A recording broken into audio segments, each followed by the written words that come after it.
মাৰ্ঘেৰিটা আঞ্চলিক পঞ্চায়তৰ সভাপতি পদত মুনমি গগৈ নিৰ্বাচিত।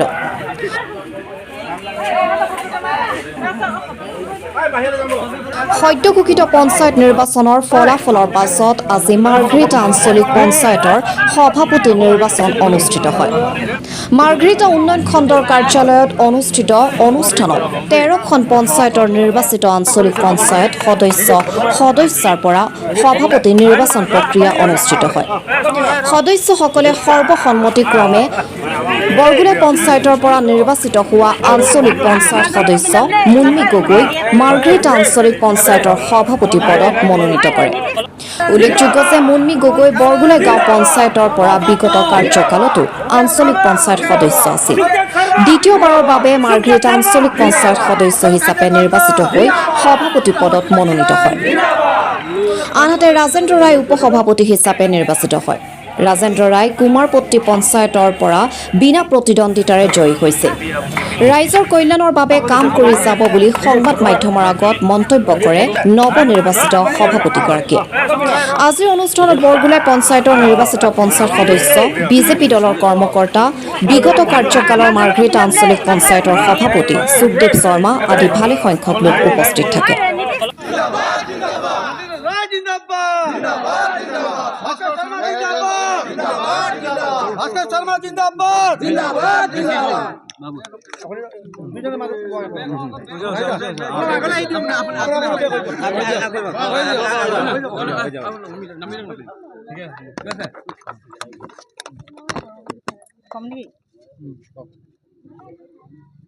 আজি মাৰ্ঘেৰিটা আঞ্চলিক পঞ্চায়তৰ সভানেত্ৰী হিচাপে মোক কাৰ্যভাৰ দিছে।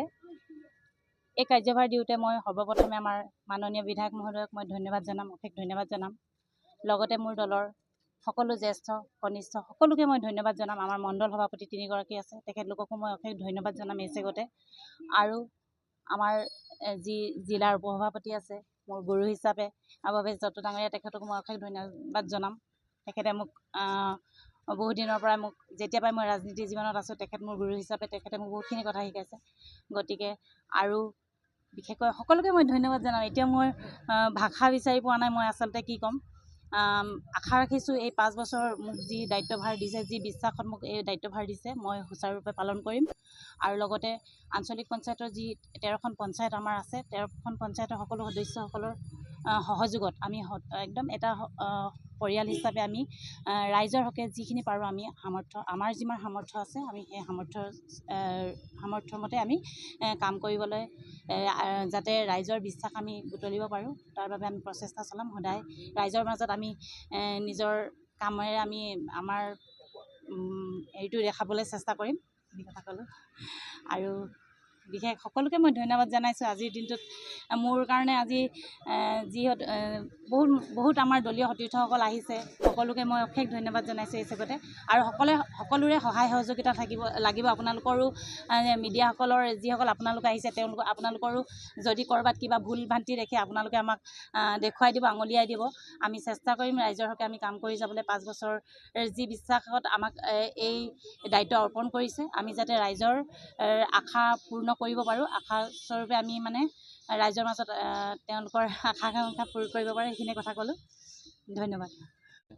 মাৰ্ঘেৰিটা আঞ্চলিক পঞ্চায়তৰ উপসভাপতি হিচাপে আমাৰ ৰাইজৰ আশীৰ্বাদ, ভোটদাতাৰ আশীৰ্বাদ, পাৰ্টীৰ বিশ্বাস লৈ মই আজি উপসভাপতি হিচাপে চৰকাৰৰ ঘৰত আমি আজি সভাপতি হিচাপে নিৰ্বাচিত হ'লোঁ।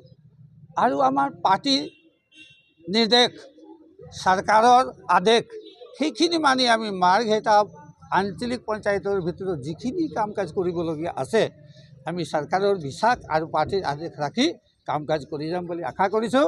আৰু আমি আশা কৰিছোঁ এই মাৰ্ঘেৰিটা অসমৰ ভিতৰত এই আঞ্চলিক পঞ্চায়ত আমি 1 নম্বৰ যদি আনিব পাৰোঁ, এইখিনিৰ কাৰণে আপোনালোকৰ সহযোগ, আমাৰ ৰাইজৰ সহযোগ, পাৰ্টীৰ সহযোগ আৰু চৰকাৰৰ আদেশ লাগিব। সেইখিনিকে কৈ আপোনালোকক ধন্যবাদ জনাই মোৰ ক'বলগীয়া এইখিনি ক'লোঁ। নমস্কাৰ।